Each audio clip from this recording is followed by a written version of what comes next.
Hey, welcome back to Rusty Guns. So, welcome back to the Workday Wednesday, in which we are restoring this old US Revolver 32. If you didn't see the last video in which we stripped down the barrel and the cylinder, I'll put a link to that video in the description of this one so you can check that out. But today we're just disassembling the frame part today. So, first thing we'll do is we'll go ahead and take the grips off.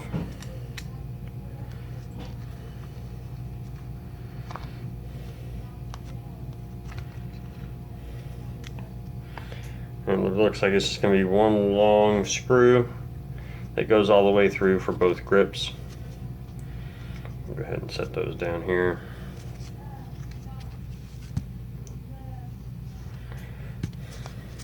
Okay, so I'll show you that spring right there.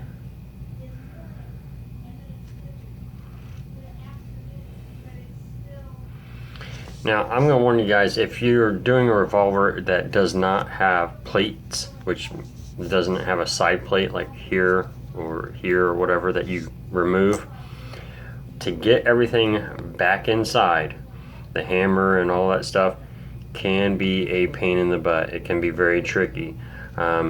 So when you're doing this, you know, as you take things apart, just try to remember the order that you take them apart in and pay very close attention. If you have to videotape yourself doing it, videotape yourself doing it. But it's just fair warning that it can be a pain in the butt. It can be quite tricky. The next piece we're going to remove, and I'm trying to get down and look here, is I'm going to go ahead and I'm going to remove the trigger assembly. So it'll be these two, should be these two pins right here that need to be punched out. So we'll do that next, and I'm going to go ahead and use a block of wood as I drive these out.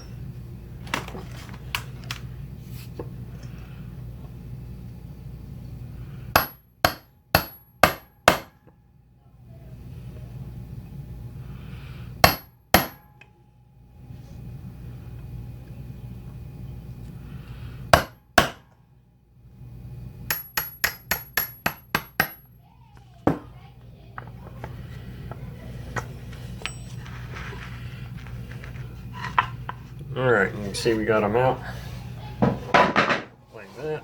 They need to go out just a little bit farther. To do that, I am going to use something like a small Allen wrench to knock that all the way through, and it allows the Allen wrench to take its place when you do that.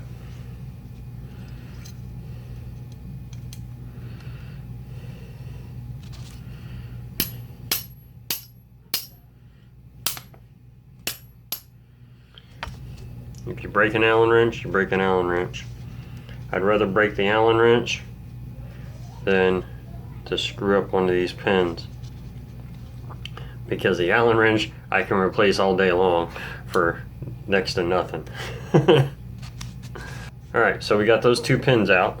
As we can see, we have a small screw that is right there. We're going to go ahead and remove that.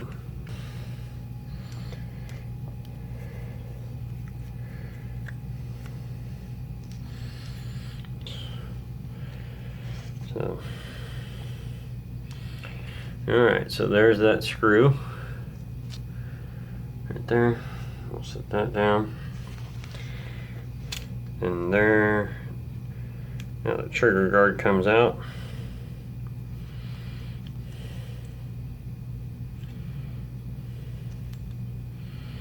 I'll show you guys how this is coming out.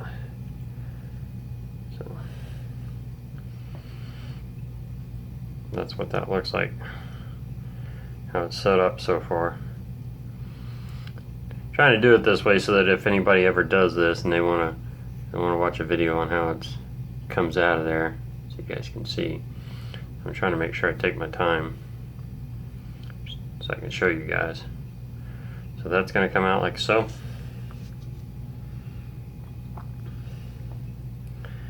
And you have the trigger. Slide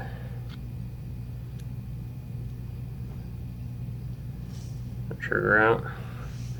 There's your lifter.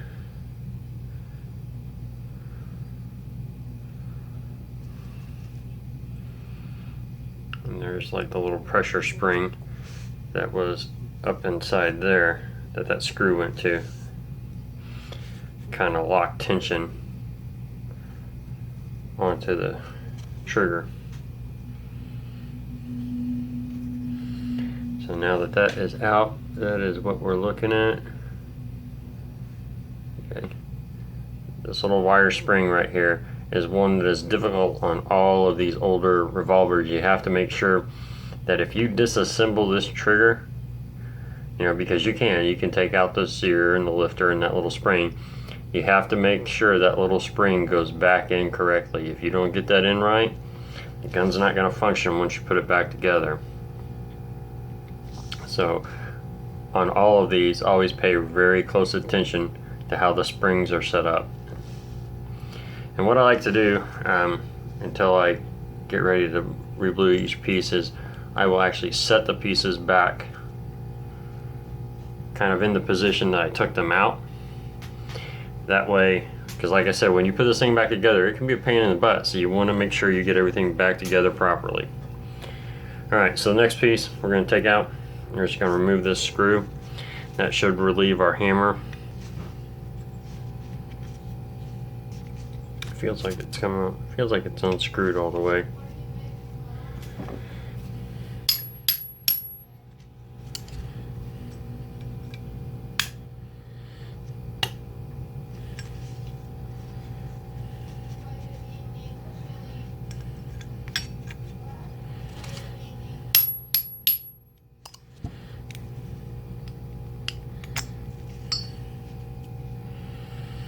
Alright, there's the screw for that.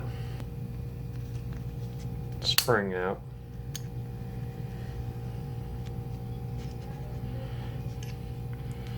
It's going to release our hammer.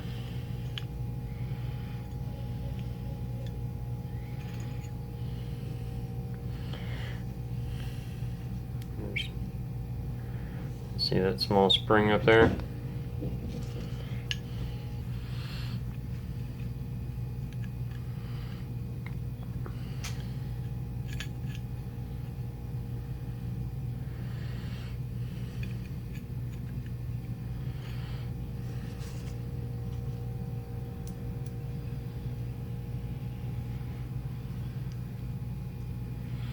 So what you're looking for was that piece right there like that. That's how that sat in there, alright?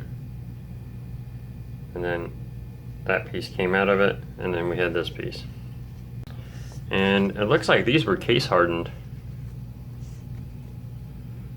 Yeah. Yeah, sure does.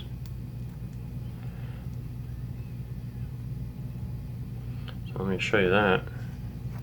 Here's the hammer, everything appears to have been case hardened. So that's kind of interesting. Okay, as you can tell, the firing pin is still back there. Can't see any clamp, but you know what? I'm gonna put these my camera right here. Firing pin looks to be set into place by, it appears, 2 pins right here, but so I'm not gonna go ahead and remove that, because it's gonna, I think it's just gonna be a really big pain in the butt to try to get that guy all the way back up in there. So we'll leave the firing pin where it sits. I did push on it, and it is, you know, it's working fine. I'll show you guys. So you can see it coming out like that. So it's working fine. It's moving nice and free, so I'm not going to mess with it, because like I said, I just got a feeling to get that thing all the way back up in there is going to be a real pain in the butt. So we're going to leave her where she sits. And that is it. Okay, so that's it. The firing pin, as you guys can see, is kind of set in there. I believe with these 2 pins located right there holds it in place, but it does move freely, as I'll show you. So there you go. It was nice and free, so I'm not gonna mess with it. Just leave it as it is, and we'll take care of all the bluing and stuff get it all looking good. But that's it. So that's how it comes apart. Like I said, putting it back together, when you guys do this, when it's something that is a closed frame like this, it takes patience, okay? so you know, I'll show you guys when I put it back together, but you know, I'm warning you now, if you're not confident with putting something back together when it's in a closed frame like this, take it to a gunsmith and let them do it, because it can be a pain in the butt. You don't want to go prying on anything. You don't want to go, you know, banging on anything real hard, because they're just tricky and they can be a pain in the butt. I've done shotguns that have the closed frame before, and you know, I've done other revolvers like this that have closed frames where you can't literally see up inside there. You have to be able to put everything in place as you do it. So just be aware of that. Closed frame, big pain in the butt to do. If you're not willing to be patient and take your time, take it to somebody and let them do it. But that's it, guys. That's all for this Workday Wednesday. Thanks a lot for joining me. Take care. See you next time.